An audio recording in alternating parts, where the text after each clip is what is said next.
You're still watching your favorite magazine show, the home of football excellence, the FA show. And of course, I would like to take this opportunity to apologize to my next door neighbor for all the noise I made when I realized Mamelodi Sundowns is going to be facing our Ahly again. SC, what can we expect from this tie this time? Look at this fixture and ask yourself, two teams that have played each other 16 times, 5 wins both sides, 6 draws. Sends a huge message in terms of the numbers when you look at it alone. Ahly will look at the numbers, to be honest with you. Why I say they look at the numbers, if you look at the form card, Sundowns has the form, and the formula at Sundowns is that keep the ball, and Ahly doesn't enjoy teams that keep the ball. So you look at that fixture alone, it sends a message to say, I think Sundowns is going to take the game to Ahly. When you look at that game between our Ahly and Al Hilal, I think the experience at the end of the day mattered. Mohamed Hani in the first leg and Imam Ashur scoring in the second leg. He has 18 caps for Egypt. And I think Al Hilal, they have players that are relatively not as experienced as the Ahly players. Yeah. Do you think that mattered at the end of the day? Look at it. I'm glad that you reference experience. The two teams do have experience in them. I mean, you look at a player such as Barek, who plays for Al Hilal. It tells you that this is a player that has been into the team and has been into these phases. But going back to the question at hand, it's something so interesting when you look at Al Ahly in terms of experience. They have it all over the pitch, from the goalkeeper El Shanai. It tells you that these are two teams that have experience, but Al Ahly comes out tops. Also, you look at the pedigree in terms of the leagues itself. The Egyptian league, it's something higher compared to the Sudanese league where Al Hilal are playing. Remember, Al Hilal is not playing at home because of the situation that's going on in terms of wars and all that. And they should be commended, really. Highly. Florent Ibenge has done such a great job with that team. And I look at that and I say, kudos to him. But then again, not to mince my words, just going back in terms of the conversation that we had earlier on with Sundowns and Al Ahly, the two coaches are going to face each other once again. This was a final that happened the previous season of the CAF Champions League. This is Marcel Koller versus Miguel Cardoso. And it seems as if when he comes up against somebody that he has faced, it's been a good omen for Sundowns. So ideally, you look at that, and I think it's going to be quite interesting to see who comes out tops in that. But going back to Florent Ibenge and Al Hilal, Al Ahly, Al Ahly brought experience to the game. The way they scored the goal. All right, now let's talk about another game that had me screaming and disturbing the peace in my neighborhood. Pyramids FC versus AS FAR. What a game. What a game. Sitting on the edge of your seat when you're supporting both teams, especially when you're a Pyramid supporter. I mean, I personally didn't anticipate that we'd see such a scoreline. I think the past week when I spoke about it, I said Pyramids is done. It's going through, as much as they did go through, but it was on the edge of the seat, Asfa pushed them. Players such as Zuzu, Zuzu is such a prolific player. You look at what he does in the middle of the park. Wearing number 10, it's something that he enjoys. He plays the 10 role. He plays in that final third. He just enjoys football. But I think it's the changes really that affected Pyramids on the day. The likes of Ibrahim Adel was left out of the squad. The coach made 4 changes. Do you think that messed with the cohesion of the team with those 4 changes? Truthfully speaking, that does change it, But remember now, when you're at the training field, you practice these things, That's why, hence, we say it's drills. It's things that you need to get into the pitch and have a continuation of what you do at the training field. So I think for me, I'd like to walk away from that and say, ideally, that wasn't necessarily what was happening. I think there's a team that wanted it more. You even see it in terms of play. Unfortunately, the team that wanted it more didn't actually go through.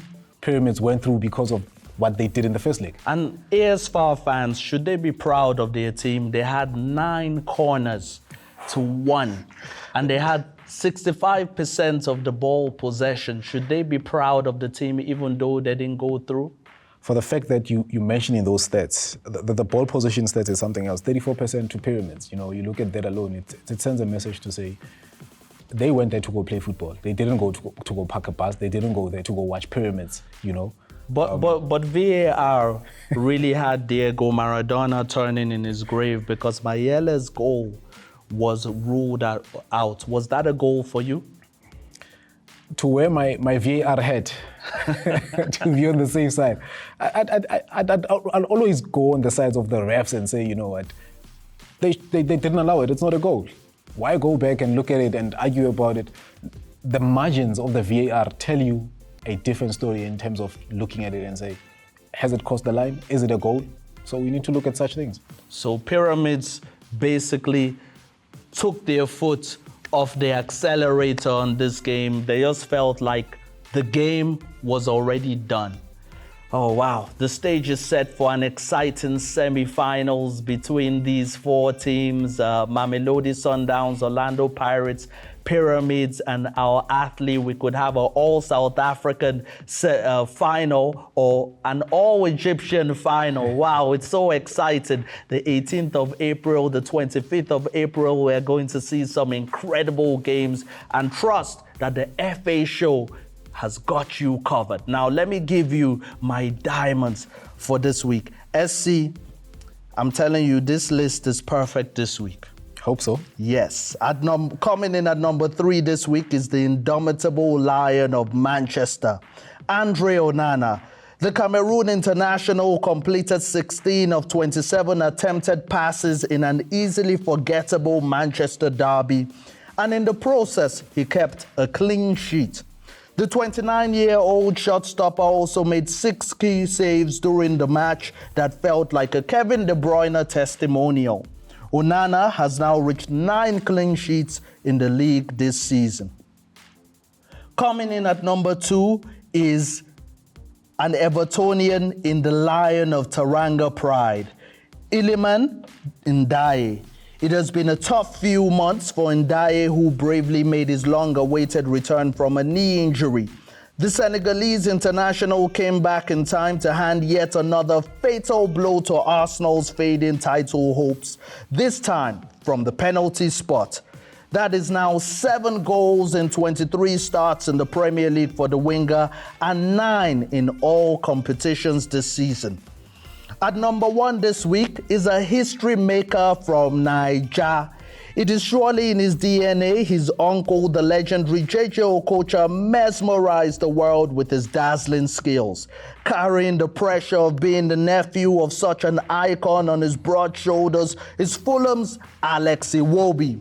The former Evertonian and Super Eagles midfielder recently made football history when he became the first Nigerian to score 30 or more goals and make more than 30 assists in the Premier League when Fulham condemned the league leaders Liverpool to their 2nd defeat of the season. Oh, Shay. Now tell me you don't agree with that list. It's quite interesting that you have my team's keeper in that list, whom I don't rate. I don't so rate. you agree with Matic? I do agree with Matic, and I'll tell you why. Matic has won 3 championships, in the league. You look at that alone, it says he has the right to speak up in terms of saying that, Maybe at Man United, he might not have won something with Man United, but his career holistically, when you look at the trophies that he has won, it gives him a right to speak on behalf of Onana and say, you know what, you're the worst keeper that Man United has had. And the facts are there, you can see it. It is jaga nonsense, really. I disagree with that. Well, tell us what you think in the comment section of our YouTube channel. Just for context, Matic said Andre Onana is one of the worst goalkeepers in Manchester United's history. And Onana came back to say, well, at least I have a trophy to show for it. After the break, we're going to be talking about the Confederations Cup and so much more. Stay tuned.